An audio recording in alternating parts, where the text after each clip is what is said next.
तो देखिए अब अपन पढ़ने जा रहे हैं एक समान वृत्तीय गति।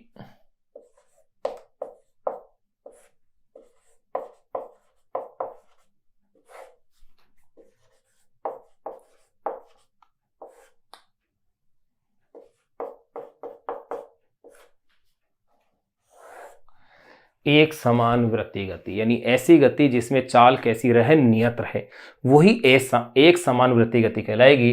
तो इसमें अपन कह सकते हैं जब कोई वस्तु नियत चाल से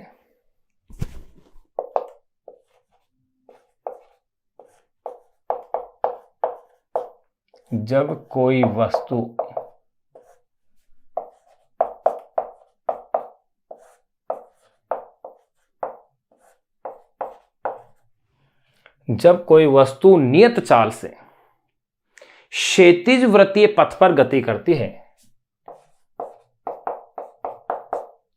क्षैतिज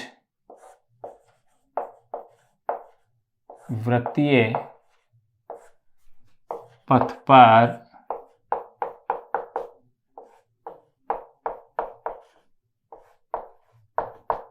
गति करती है, जब कोई वस्तु नियत चाल से क्षैतिज वृत्तीय पथ पर क्या करती है, गति करती है, तो वस्तु की गति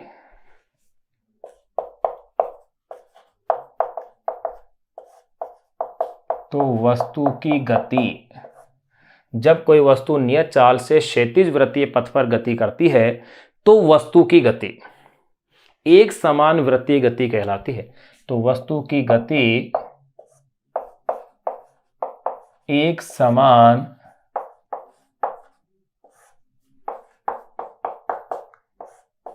वृत्तीय गति कहलाती है। तो वस्तु की गति एक समान वृत्तीय गति कहलाती है। इसके अब इस एक समान वृत्तीय गति के क्या लक्षण है वो अपन जान ले। तो ये तो अपन ने परिभाषा लिखी है, जब कोई वस्तु नियत चाल से क्षैतिज वृत्तीय पथ पर इस तरह से पर गति करती है तो वस्तु की गति एक समान वृत्तीय गति कहलाती है, जिसके निम्न लक्षण हैं। यानी इस गति की क्या क्या विशेषताएं हैं, इन लक्षणों को अपन जानेंगे। देखो एक समान वृत्तीय गति के तो मैंने यही कहा कि इसके कौन कौन से लक्षण है वो देखिएगा। नंबर फर्स्ट या नंबर ए लक्षण की बात करूं, नंबर ए लक्षण में कह दूं कि इसमें बात करूं चाल की, तो देखिए भाई इसकी जो चाल होती है एक समान वृत्तीय गति में क्या रहती है, नियत रहती है, ये ध्यान रखना है। चाल की बात हो गई। नंबर बात करूं मैं बी गतिज ऊर्जा की,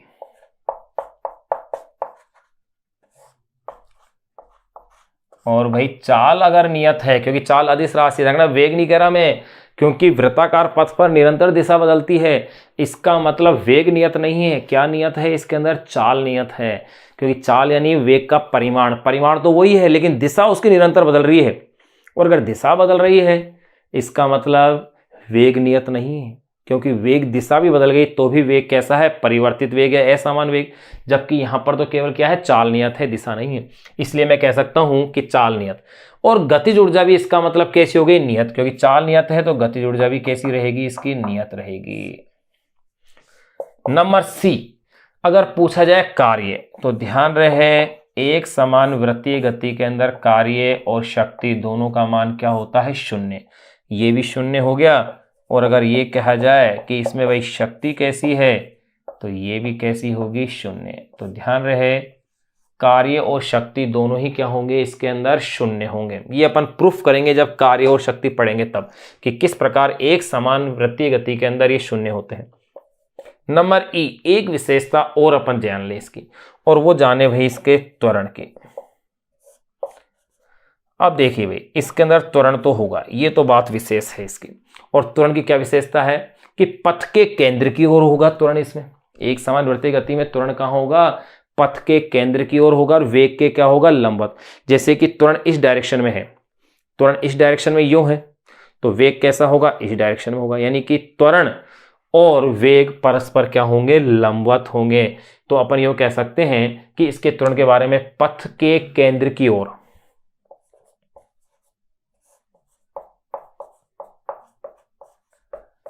पथ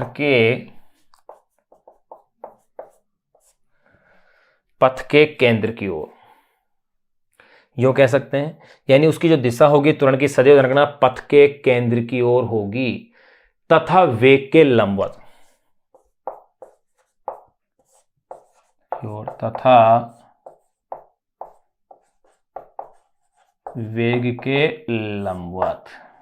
ये इसके त्वरण की सबसे बड़ी विशेषता है कि यहां एक समान त्वरित गति के अंदर, या एक समान वृत्तीय गति के अंदर जो त्वरण होगा वो पथ के केंद्र की ओर होगा और सदैव क्या होगा, वेग के लंबवत होगा।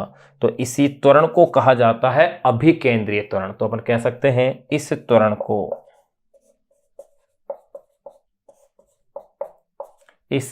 को अभिकेंद्रीय त्वरण यानी सेंट्रीपिटल एक्सेलरेशन, इस त्वरण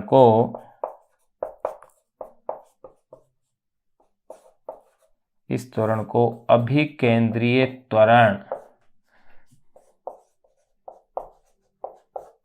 सेंट्रीपिटल एक्सेलरेशन, इस त्वरण को अभिकेंद्रीय त्वरण यानी सेंट्रीपिटल एक्सेलरेशन, या इसे ही अपन कहते हैं त्रिज्यीय त्वरण।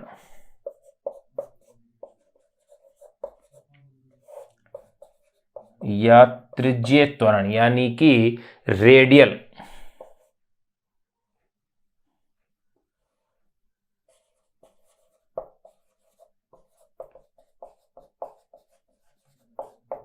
एक्सेलरेशन कहते हैं। ये लो, त्रिज्यीय त्वरण या अभिकेंद्रीय त्वरण की अपने पास यहां एक सिंपल सी अपन एक डेफिनेशन के रूप में ले दिया है इसे, कि पथ के केंद्र की ओर और वेग के लंबवत जो त्वरण होता है उसे ही अपन क्या कहते हैं, अभिकेंद्रीय त्वरण।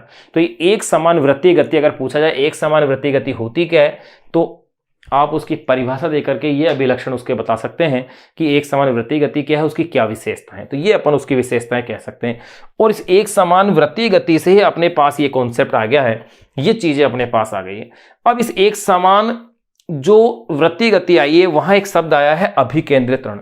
अब अपना काम है इसमें अभिकेंद्रीय त्वरण का व्यंजक प्राप्त करना, यानी इसका अपन को सूत्र व्युत्पन्न करना है। क्या वो व्यंजक है, अब उसको अपन डिस्कस करते हैं। यानी कि एक डेरिवेशन है छोटी सी, उस डेरिवेशन को अपन कंप्लीट करेंगे। बिल्कुल सरल सी है और सरल तरीके से ही अपन समझेंगे।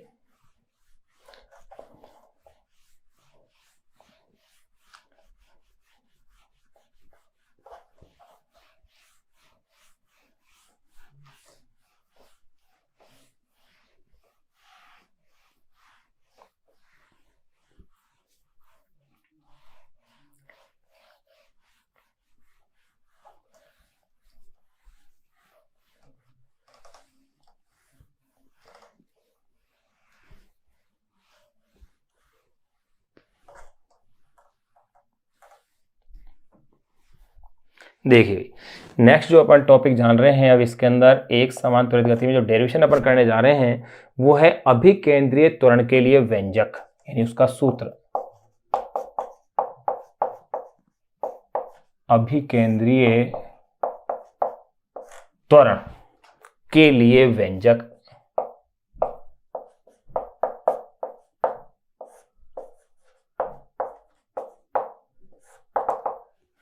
देखिए अभिकेंद्रीय त्वरण के लिए अपन को सूत्र व्युत्पन्न करना है, डेरिवेशन करनी है, जो कि एग्जाम में पूछी जा सकती है। सिंपल कैसे अपन लेंगे, देखिए भाई ये वृत्तीय पथ है, ये मैंने एक सिंपल सा एक वृत्तीय पथ बना दिया है।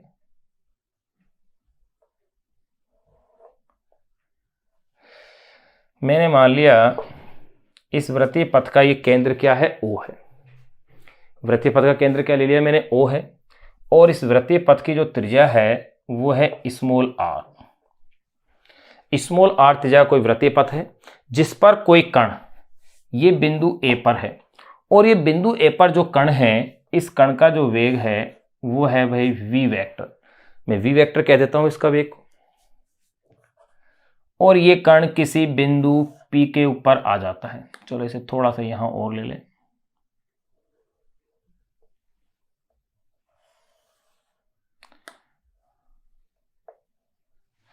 और ये कण कहाँ आ गया है, किसी बिंदु P के ऊपर मैंने इसे बना दिया है। यानी कि बिंदु ए से ये कण गति करते हुए कहाँ आ गया है भाई, बिंदु P के ऊपर अगर आ गया है। तो अब आप गौर कीजिएगा, अब इसके वेग की अगर मैं बात करूं तो देखो भैया, ये वेग v वेक्टर है। अब आप गौर कीजिए, यहां से अगर ये जो इसने कोण बनाया है, यानी कोणीय विस्थापन हुआ है, वो मान लिया मैंने क्या है, डेल्टा थीटा है। अगर ये कोणीय विस्थापन डेल्टा थीटा है तो इसने चाप कितना कवर किया है, पहले वो देखिए, डेल्टा एस। ये चाप हो गया इसका, यानी आर्क बना लिया ए से लेकर के पी तक का। अब आप देखें, अगर ये वेग v वेक्टर है, ये कोण डेल्टा थीटा है, तो यहां ये कोण भी डेल्टा थीटा होगा, और इसके दो कंपोनेंट्स अपने पास वेग के क्या होंगे, बन जाएंगे। एक कंपोनेंट्स अपने पास वेग का ये बन गया, अपन इसको डायग्राम को वापस ही बना देते हैं, ये लीजिए ऐसे, इस तरह से देखो, वापिस से देख ले, थोड़ा सा अपन इसे बड़ा बना लेते हैं ताकि इनको स्पष्ट किया जा सके सभी राशियों को। देखिए थोड़ा सा बड़ा बना लेते हैं। ये मैंने क्या है, कोई वृत्तीय पथ ले लिया है। अब देखिएगा, ताकि सभी राशियों को आप आसानी से व्यक्त कर सके। ये इसका केंद्र मैंने क्या ले लिया है भाई, O है। ये लो, ये केंद्र इसका क्या ले लिया है मैंने, O है। कोई कण किसी बिंदु A से गति करते हुए, और वो कण आ जाता है किसी बिंदु P पर।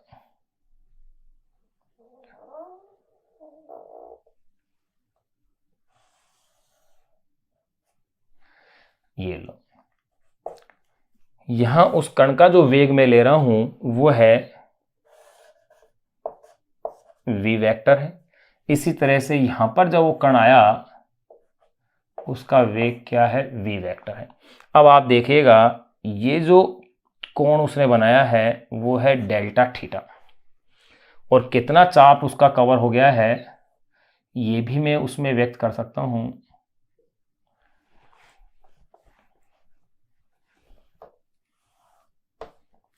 देखिए, चाप से पहले मैं कंपोनेंट बना लूं। अगर ये कोण है डेल्टा थीटा है, तो देखो यहां पर भी ये भी क्या बन जाएगा, एंगल डेल्टा थीटा ही बनेगा।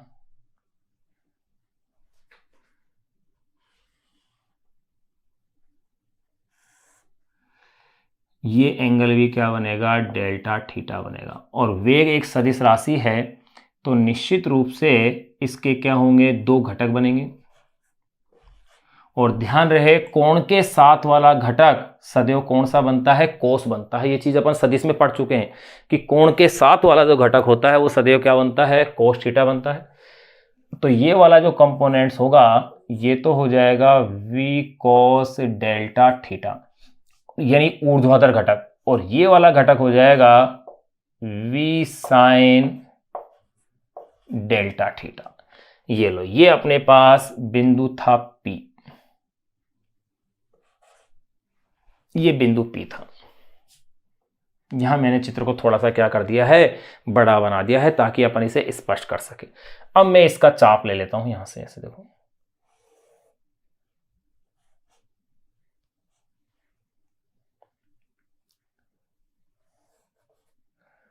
ये हो गया है डेल्टा एस, ये रीसी। अब अपन इसमें थोड़ा सा ये लिख देते हैं कि भी कितने समय पर क्या था। तो मैं मान लेता हूं, माना कि एक कण स्मॉल r त्रिज्या के, ये इसके वृत्तीय पथ की त्रिज्या मैंने क्या ले ली है, स्मॉल r है। ये इसका केंद्र बिंदु O हो गया है। देखो इसमें,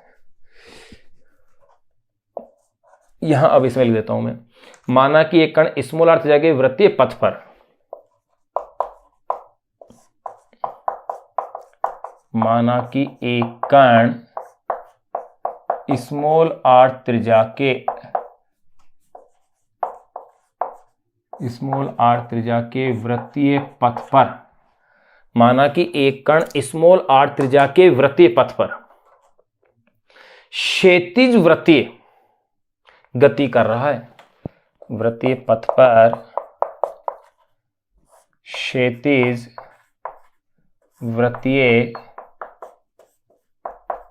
गति कर रहा है, ये लो,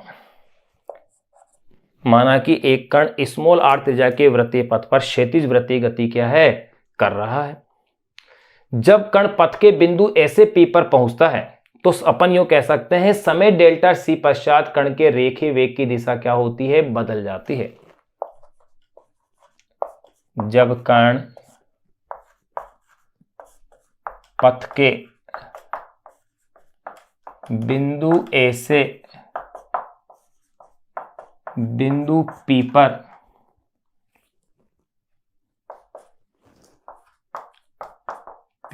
पहुंचता है, जब कण पथ के बिंदु A से बिंदु P पर पहुंचता है, कहां पहुंचता है, बिंदु A से बिंदु P पर पहुंचता है, तो कण के रेखीय वेग की दिशा बदल जाती है। तो कण के रेखीय वेग की दिशा बदल जाती है, और बात बिल्कुल सही भी है, रेखीय वेग की दिशा क्या होती है, बदल जाती है। अगर वो y अक्ष से डेल्टा थीटा कोण बनाता है तो उसके घटक क्या बन जाएंगे, वेग के थीटा के साथ वाला घटक तो हमेशा कोस होगा, तो v कोस थीटा, और ये दूसरा घटक क्या बन जाएगा, v साइन थीटा, उसके लंबवत जो घटक है। तो अगर आगे अपन ये कह सकते हैं जब वह डेल्टा t समय बाद, मान लिया उसको समय जो लग रहा है यहां से यहां तक पहुंचने में वो है डेल्टा t समय, तो मैं ये कह दूं जब वह डेल्टा t समय बाद, जब वह डेल्टा t समय बाद P पर पहुंच जाता है,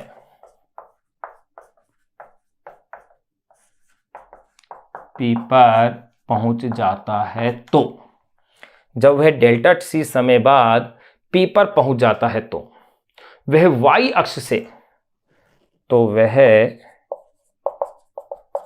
y अक्ष से डेल्टा थीटा कोण, भाई ये कोण अगर डेल्टा थीटा है तो ये भी इसकी ज्योमेट्री से डेल्टा थीटा ही बनेगा, तो वह y अक्ष से डेल्टा थीटा कोण बनाता है।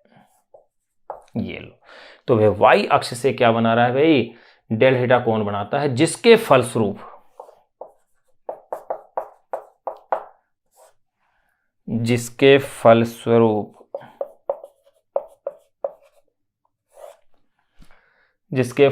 उसका y अक्ष पर घटक,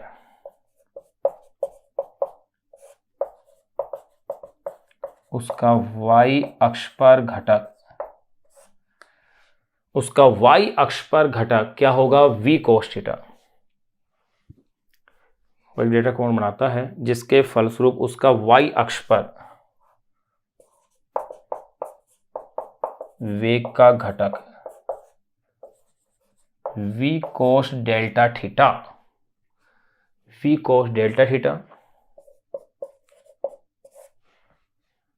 तथा x अक्ष पर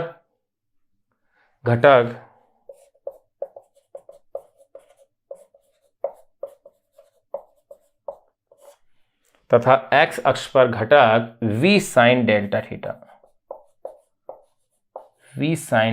थीटा होगा। ये लो भाई, x अक्ष पर घटक क्या होगा, v साइन डेल्टा थीटा होगा।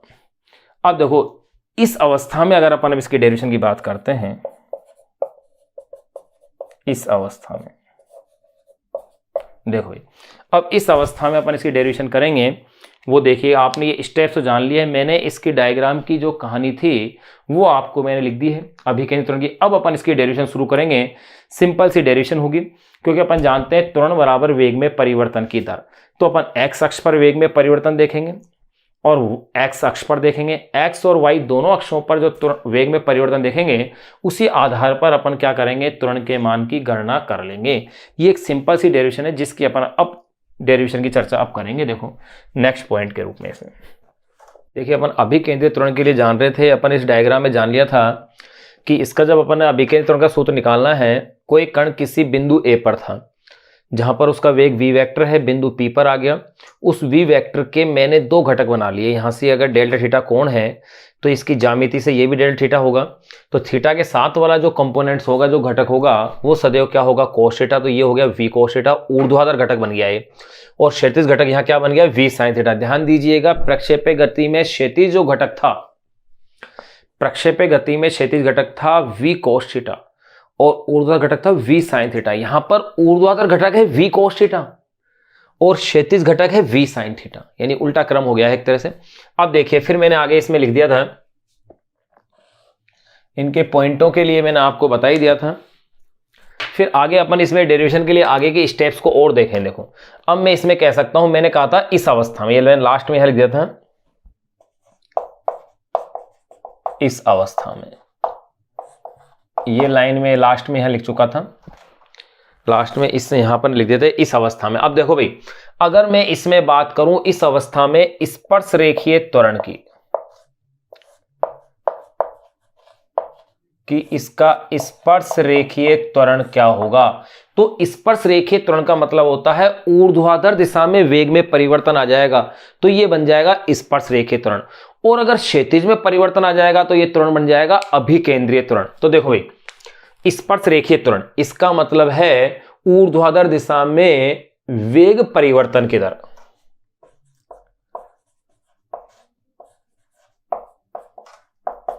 ऊर्ध्वाधर दिशा में वेग परिवर्तन की दर, ये लो भाई, ये स्पर्श रेखीय त्वरण हो गया। अब अगर मैं स्पर्श रेखीय त्वरण को मैं ए टी से रिप्रेजेंट करूं, तो देखो भाई, ए तो एक्सेलरेशन के लिए हो गया, अब इस और टी का मतलब टेंजेंट के लिए। स्पर्श रेखीय त्वरण के लिए अगर मैं ए टी से व्यक्त करूं तो ऊर्ध्वाधर दिशा में वेग में परिवर्तन, तो देखो वेग में परिवर्तन कितना, बाद में वेग कितना बना है, v कोस डेल्टा थीटा, और पहले वेग कितना था इसका, ऊर्ध्वाधर दिशा में v था। अब परिवर्तन, वेग में परिवर्तन की दर, दर का मतलब समय कितना है, डेल्टा टी है, ये लो। अगर ये कोण डेल्टा थीटा बहुत छोटा हो, ध्यान दीजिएगा, ट्रिग्नोमेट्री एक सामान्य बात है, अगर कोण बहुत छोटा होता है, अल्प होता है, तो साइन थीटा और टेन थीटा के जो मान होते हैं वो थीटा के इक्वल हो जाते हैं। लेकिन जब थीटा बहुत छोटा है, उस स्थिति में कोस थीटा का मान 1 हो जाता है। ध्यान रखना, थीटा अल्प होने पर साइन थीटा और टेन थीटा के मान तो किसके इक्वल होंगे, थीटा के, और कोस थीटा इक्वल किसके हो जाएगा, 1 के। तो यहां मैं इसी पॉइंट को यूज करूंगा, तो मैं यहां स्पष्ट ये कह सकता हूं कि यदि delta theta is less than 1 हो, तो अगर ये 1 से बहुत बहुत छोटा हो, तो ऐसी स्थिति के अंदर देखो कोस डेल्टा थीटा एप्रोक्स क्या लिखा आ जाएगा, 1 आ जाएगा, यानी इसको मैं 1 कह दूंगा। तो देखो, इसलिए A T is equal to, देखो v कोस डेल्टा थीटा, ये तो 1 हो गया, तो ये क्या बच गया भाई, v माइनस वी अपॉन में डेल्टा टी। अब v माइनस वी तो क्या हो जाएगा, 0, यानी कि स्पर्श रेखीय त्वरण एक समान वृत्तीय गति में क्या होता है, 0 हो गया। यहां पर ये A T is equal to क्या आ गया भाई, मेरे पास 0 आ गया।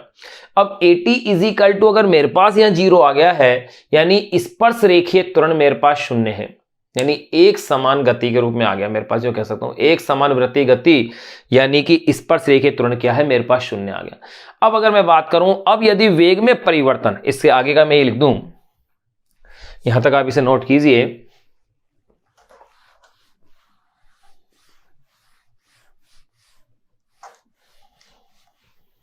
तो देखो स्पर्श रेखीय त्वरण तो 0 आ गया। अब मैं क्षैतिज की बात करूंगा तो वो किसको शो करेगा, अभिकेंद्रीय त्वरण का, तो इसका मतलब अभिकेंद्रीय त्वरण का मेरे पास व्यंजक आ जाएगा।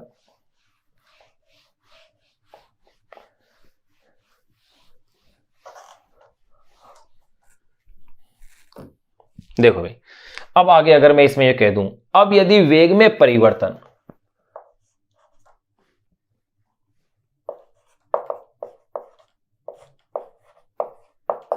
अब यदि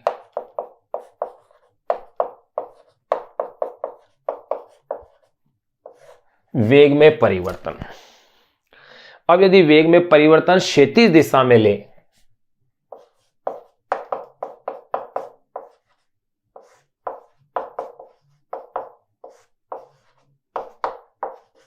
क्षैतिज दिशा में लें तो देखो भाई, अब मैं क्या कर रहा हूं, अब यदि वेग में परिवर्तन अपन किस में लें, क्षैतिज दिशा में लें, तो वहां क्या है, v sin थीटा होगा, ये v sin डेल थीटा।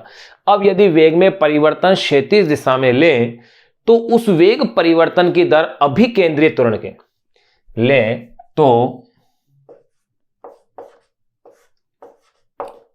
उस वेग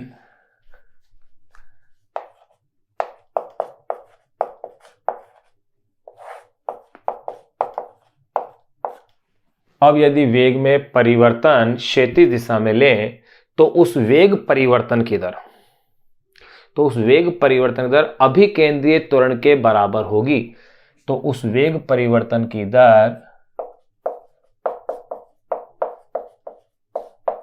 दर अभिकेंद्रीय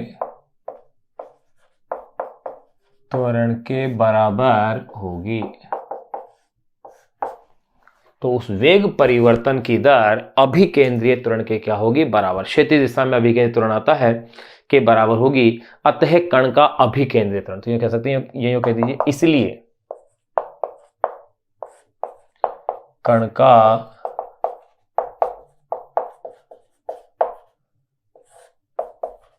अभिकेंद्रीय त्वरण इजिकल टू, क्या कह सकते हैं अपन इसे, क्षैतिज दिशा में वेग में परिवर्तन की दर,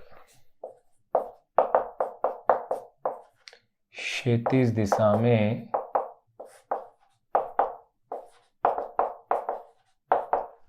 वेग में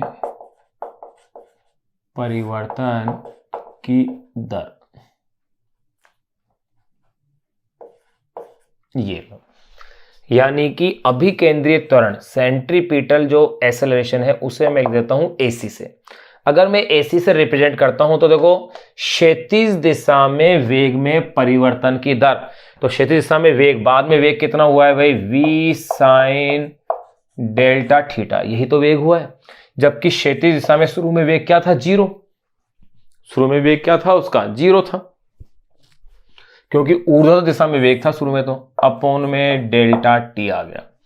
तो देखिए अभिकेंद्रीय त्वरण का सूत्र बनाए जा रहे हैं अपन, v sin delta theta upon में डेल्टा टी। अब यहां से अपन वही स्थिति सेम कह दें कि अगर ऐसा हो कि यदि delta theta is less than 1 होने पर sine delta theta approximately equal delta theta हो जाएगा। मैंने भी थोड़ी देर पहले बताया था कि जब थीटा अल्प होता है तो साइन थीटा और टेन थीटा थीटा के इक्वल हो जाते हैं, और कोस थीटा जो है इक्वल टू क्या हो जाता है, 1 हो जाता है। अब देखिए अगर ऐसा है, इसलिए AC is equal to v delta theta upon में ये हो गया है डेल्टा टी।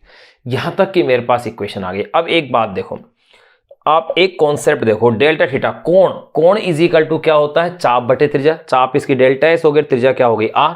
तो देखो चूंकि डेल्टा थीटा यानी कि कोण इज इक्वल टू ये होता है चाप बटे त्रिज्या, चाप इसका क्या है डेल्टा एस और त्रिज्या क्या हो गई है इसकी स्मॉल r। तो यहां देखिएगा अगर del theta is equal to ये है तो देखो, इसलिए AC is equal to v delta theta के स्थान पर लिख सकता हूं मैं डेल्टा s अपॉन में यहां आ गया है r और ये हो गया है डेल्टा t। देखिए भाई, तो मैंने क्या किया, डेल्टा थीटा की वैल्यू यहां पुट कर दी है, v डेल्टा s अपॉन में r डेल्टा t। अब देखो भाई, अब इससे आगे की स्टेप्स को भाई मैं यहां ले रहा हूं, यह डेल्टा s अपॉन में डेल्टा t ये हो जाएगा रेखीय वेग। तो देखो चूंकि डेल्टा s अपॉन में delta t is equal to v, तो देखिए भाई AC is equal to v into ये v upon v into v upon में r। ये v है, delta s upon delta t, ये क्या बन गया, v बन गया, ये r हो गया। यानी कि अभिकेंद्रीय त्वरण का मेरे पास सूत्र आ गया है v² अपॉन में r। ये लो फुल एंड फाइनल मेरे पास ये अभिकेंद्रित त्वरण का फॉर्मूला आ गया। अब इसी फॉर्मूले को मैं अकॉर्डिंग टू न्यूमेरिकल्स थोड़ा सा आगे बढ़ाऊंगा ताकि अपन इस पर आधारित आंकिक प्रश्नों को हल कर सकें। देखिए किस तरह से अपन इसे आगे मॉडिफाइड कर सकते हैं वो अब अपन देखेंगे, यानी किस किस रूप में आप इस फॉर्मूले को अब चेंज कर सकते हैं। ये तो अपने पास अभिकेंद्रित त्वरण होता क्या है इसकी परिभाषा सहित अपने पास ये इसका क्या आ गया है भाई, फॉर्मूला आ गया है। अब देखिएगा भाई यहां अपन अब इसे किस तरह से लेंगे, मैं अब इसे कई रूपों में बदलूंगा। देखो चूंकि रेखीय वेग और कोणीय वेग में ध्यान रखना संबंध अपन ने भी स्थापित किया नहीं है, क्योंकि वो संबंध अपन घूर्णन गति में स्थापित करेंगे। लेकिन यहां आप डायरेक्ट याद रखें कि रेखीय वेग v इज इक्वल टू होता है ओमेगा r, यानी कोणीय वेग और घूर्णन अक्ष से लंबवत दूरी यानी कि त्रिज्या का गुणनफल, इन दोनों का गुणनफल ही क्या कहलाता है, रेखीय वेग के इक्वल होता है। तो यहां मैं इसे डायरेक्ट लिख रहा हूं, आप भी इसे डायरेक्ट याद रखें, चूंकि v इज इक्वल टू क्या है ओमेगा r। ये रिलेशन आपको थोड़ा याद रखना है अभी कि v is equal to omega r, omega कोणीय वेग है, r क्या है त्रिज्या है, v क्या है रेखीय वेग है। अगर ये फॉर्मूला आपको याद है तो कई जगह आपके काम आएगा। अभी मैंने रिलेशन निकाला नहीं है, छोटा सा डेरिवेशन है इसका, लेकिन अपन इस डेरिवेशन को 7वें चैप्टर में निकालें तो ज्यादा अच्छा है कि वहां अच्छा लिंक देगा। यहां अपन इसे डायरेक्ट याद रखने हैं। तो देखिए इसलिए अब मैं इसको v को चेंज कर रहा हूं, तो देखो v का स्क्वायर का मतलब ओमेगा स्क्वायर स्मॉल r का स्क्वायर अपॉन में स्मॉल r, ओ सॉरी यहां हो जाएगा ac ये लो। तो देखो भाई एक r से एक r कैंसिल, तो ओमेगा स्क्वायर r, एक फॉर्मूला मेरे पास ये आ गया, ये लो। तो गौर कीजिएगा ये तो है v और r के बीच में संबंध, ये है ओमेगा और r के बीच में। अगर मैं r को हटाना चाहूं तो वो भी हट सकता है। देखो कैसे, चूंकि v is equal to omega r या r is equal to v upon में ओमेगा।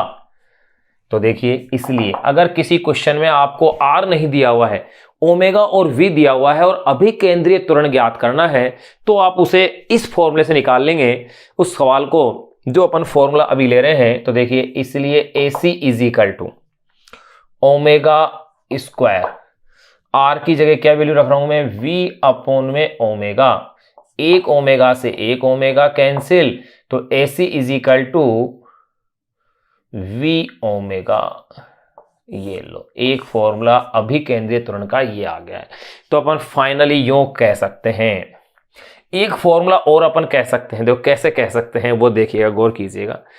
यहां अपन चलो इसे बाद में भी ले लेंगे, पहले उसको अपन एक साथ लिख दें। तो देखो अतः अभिकेंद्रीय त्वरण का मेरे पास फॉर्मूला क्या बना, एक तो हो गया v स्क्वायर अपॉन में r, एक हो गया है मेरे पास ओमेगा स्क्वायर r, एक बन गया है मेरे पास v ओमेगा। ये लो तीनों अभिकेंद्रीय त्वरण के फॉर्मूले मैंने एक साथ लिख दिए हैं जो कि आपको याद रखने हैं फॉर न्यूमेरिकल। अगर न्यूमेरिकल करने हैं तो आपको ये फॉर्मूला याद रखना ही है।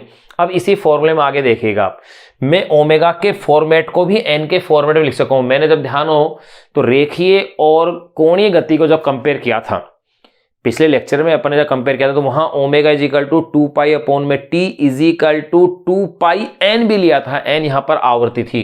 तो देखो चूंकि ओमेगा इज इक्वल टू क्या होता है 2 एन, इसलिए अभिकेंद्रीय त्वरण AC इज इक्वल टू, मैं इसे ले लेता हूं ओमेगा स्क्वायर r से। देखो इस फॉर्मूले से ओमेगा का स्क्वायर मतलब 2 n का स्क्वायर, 2 का स्क्वायर 4, पाई का स्क्वायर, n का स्क्वायर r। ये लो ये भी अभिकेंद्रीय त्वरण का क्या है मेरे पास फॉर्मूला है। यहां अपने पास अभिकेंद्रीय त्वरण या यूं कह सकते हैं त्रिज्यीय त्वरण का अपने पास फॉर्मूला अपन ने डिराइव कर लिया है, तीनों चारों फॉर्मेट में आ गया है, जिसमें स्पेशली ये आपको न्यूमेरिकल के लिए डायरेक्ट याद रखना है। AC is equal to v square upon में r is equal to omega square r is equal to v omega, ये आपको ध्यान रखना है। अब देखिएगा, अब अपन इसके बाद यहां अपन ने एक